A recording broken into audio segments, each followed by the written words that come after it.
The morning was peaceful by the lake, with a soft ripple of water and the hum of nature all around. A lone fisherman sat quietly in his small boat, casting his line with steady patience. He didn't look like much, just an ordinary guy in a faded jacket and an old baseball cap pulled low over his eyes. But appearances can be deceiving, and not everyone knew the story behind this man. That's when a group of bikers roared onto the scene, their loud engines shattering the calm. They were laughing, jeering, and clearly out to have some fun at someone else's expense. Spotting the quiet fisherman, they couldn't resist. Mocking his simple setup and the way he kept to himself, they circled closer, their voices carrying insults and taunts. What they didn't realize was that this quiet fisherman had just returned from a Navy SEAL deployment, trained for situations far more intense than a few unruly bikers. And in the next few minutes, they were about to learn a lesson they'd never forget. The fisherman stayed calm, his hand steady on the rod, as if he hadn't even heard the bikers. This only seemed to irritate them more. They revved their engines, kicking up dirt and shouting louder, trying to provoke a reaction. One of them even tossed a rock into the water near his boat, causing a loud splash. Still, the man didn't flinch. What they couldn't see beneath the surface was a mind trained to handle pressure, a man who had spent years in dangerous territories, where staying calm could mean the difference between life and death. The fisherman wasn't ignoring them out of fear. He was calculating, observing. He knew how to read people, how to assess threats, and most importantly, when to act. The leader of the group, a burly guy with a leather vest, took a step closer to the shore and smirked. "What's the matter? Cat got your tongue," he yelled. The group erupted in laughter, but the fisherman's steady gaze shifted slightly. Something about his calm demeanor hinted that these bikers were playing a game they didn't understand.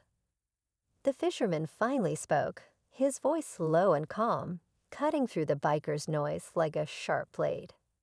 "You boys seem like you're having fun," he said, reeling in his line without looking up. His words weren't defensive or angry, just matter of fact. But something in his tone made the group pause for a moment. It wasn't the reaction they were expecting.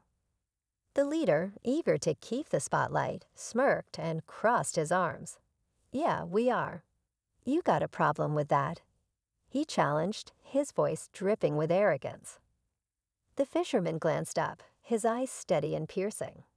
"No problem at all," he replied with a faint hint of a smile that didn't quite reach his eyes. "Just wondering if you always act this tough when it's 5 against 1. The bikers exchanged looks, their confidence faltering ever so slightly. The leader chuckled, trying to brush it off. "Big words for a guy with a fishing rod," he said. The fisherman leaned back slightly, his posture relaxed but his presence suddenly commanding. "Big words," he echoed, his voice steady as ever, from someone who doesn't know what he's dealing with. The tension thickened as the bikers began to sense there was more to this man than met the eye. The leader of the bikers stepped closer, the smirk on his face fading as he stared at the fisherman. The group had fallen quieter now, the bravado in their laughter replaced by a faint unease.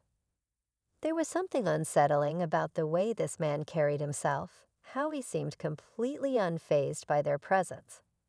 "All right, old man," the leader said, his voice hardening. "Why don't you pack up your little fishing trip and head on home? We've got plans, and you're in the way." The fisherman didn't move. Instead, he set his rod aside carefully, as if he had all the time in the world. "Plans, huh?" he said, his voice still calm. "Funny thing about plans, they don't always go how you expect." The leader clenched his jaw, his patience wearing thin. Behind him, one of the younger bikers muttered, "Let's just scare him off already." But before the leader could respond, the fisherman slowly stood up in his boat. For the first time, the bikers could see his full frame, lean but solid, like someone who had spent years pushing his body to its limits. His steady gaze scanned the group, taking in every detail. The unease among the bikers grew. "You might want to rethink what you're about to do," the fisherman said, his voice now carrying a quiet authority that seemed to echo in the air.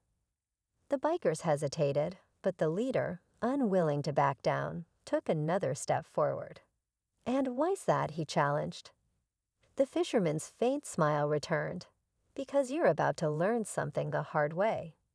The air grew still, charged with tension as the bikers realized they were no longer in control of the situation. The fisherman's faint smile returned. "Because you're about to learn something the hard way." The air grew still, charged with tension as the bikers realized they were no longer in control of the situation. Before the leader could respond, the sound of another engine echoed from the distance. It wasn't like the loud, rumbling motorcycles the bikers had arrived on. It was quieter, smoother, yet somehow carried more weight. The bikers turned to see a black SUV pulling up, its tinted windows reflecting the midday sun. The fisherman didn't react. He simply glanced toward the vehicle, his expression unreadable. The leader, still eager to assert his dominance, scoffed. "What now? You call for backup, old man," he sneered, trying to mask the growing tension in his voice. The SUV came to a stop, and the door opened slowly. Out stepped a man in a clean-cut suit, his demeanor sharp and professional. He surveyed the scene, his eyes locking briefly with the fisherman's before turning to the bikers. "Gentlemen," he said, his tone polite but firm, "you seem to have found yourself in the wrong place at the wrong time." The leader laughed nervously, trying to regain his composure. "And who are you supposed to be?" he asked, his voice cracking slightly. The man ignored the question, walking calmly toward the fisherman. "You didn't mention you'd have company," he said, his tone lighter now, almost amused. The fisherman shrugged. "Didn't think they'd stick around this long," he replied. The bikers exchanged confused looks, their confidence quickly eroding. Something about the interaction between these two men felt off, like they were part of something far bigger than a simple fishing trip. The man in the suit turned back to the bikers, his expression hardening. "I'd suggest you leave." "Now," he said, his voice carrying a weight that left no room for argument. But instead of retreating, the leader stepped forward, emboldened by his group's presence. "Not until we know what's going on here," he said, his voice trembling just enough to betray his nerves.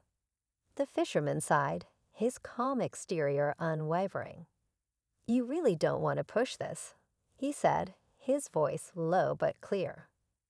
The tension reached a breaking point as the bikers, unsure of what they had just walked into, realized they might have underestimated the quiet man by the lake. The leader took another step forward, his bravado slipping into desperation as he jabbed a finger toward the fisherman. "What's your deal, huh?" Some washed up that playing tough guy by the water. The man in the suit let out a short, humorless laugh. "Washed up? That's one way to put it," he said, shaking his head. "But you see, you're not dealing with just anyone. This man spent years in places you couldn't survive a day. He's the reason men like me can do our jobs. And if you're smart, you'll walk away while you still can." The fisherman finally spoke, his voice steady and calm. "Last chance," he said, looking directly at the leader. "Turn around, get on your bikes, and leave. Or stay and learn the kind of lesson you'll never forget." For a moment, the bikers hesitated, the weight of the situation sinking in. But the leader, his pride outweighing his sense, clenched his fists. "I don't take orders from anyone," he growled, stepping closer. In a blur of movement too fast to track, the fisherman stepped onto the shore, closing the distance between them in seconds. His stance shifted, calm and relaxed one moment, precise and powerful the next. The leader barely had time to react before he found himself disarmed, his feet swept from under him, and on the ground. The other bikers froze, their confidence crumbling as they realized just how outmatched they were. The man in the suit stepped forward, his voice cold. "This isn't a bar brawl. You're lucky he's holding back. Walk away now, or things will get far worse." Finally, the bikers backed off, dragging their leader to his feet. They scrambled to their motorcycles, the roar of their engines a stark contrast to their defeated silence. As the last bike disappeared down the road, the man in the suit turned to the fisherman. "You handled that better than I expected," he said with a smirk. The fisherman simply nodded, picking up his fishing rod. "Didn't want to scare the fish," he replied, his calm tone returning. Then, glancing toward the SUV, he added, "Let's hope this is the last time they come looking for trouble." But as he cast his line back into the water, a small, knowing smile crossed his face. Whatever had just happened, it was clear he wasn't just fishing for peace. He was always ready, watching, waiting, and prepared for whatever came next. The lake returned to its peaceful rhythm, the soft sound of water lapping against the shore filling the air once more. The fisherman cast his line again, his movements steady and unhurried, as if the chaos from moments ago had never happened. The man in the suit lingered a moment, watching him. "You ever think about taking it easy for a while?" he asked, breaking the silence. The fisherman gave a faint chuckle, his eyes on the water. "This asterisk is asterisk me taking it easy," he said. "Doesn't mean I stop being prepared." The man nodded, seeming to understand.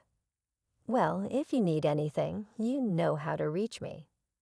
With that, he climbed back into the SUV, leaving as quietly as he had arrived. As the vehicle disappeared into the distance, the fisherman sat back, letting the stillness of the lake envelop him again. He wasn't the type to dwell on what had happened, or what could have. For him, life was about staying ready, staying sharp, and knowing when to act. Today was just another reminder of that. The sun dipped lower, casting a warm glow over the water. He smiled faintly as the line tugged, a fish on the hook. Sometimes it was the quiet moments that made everything worth it.